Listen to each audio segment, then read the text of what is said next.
Kelebihan utama TP-Link Tapo C246D Hybrid Cam Duo ni ialah dia datang dengan dua lensa, satu wide angle, satu pandangan luas dan satu telefoto untuk zoom jarak jauh.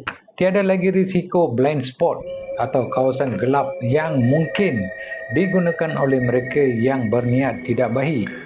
Semua sudut rumah boleh dipantau dalam masa sebenar, sama seperti CCTV premium. Ramai pengguna puji kamera ini sebab kualiti videonya sangat tajam iaitu 2K.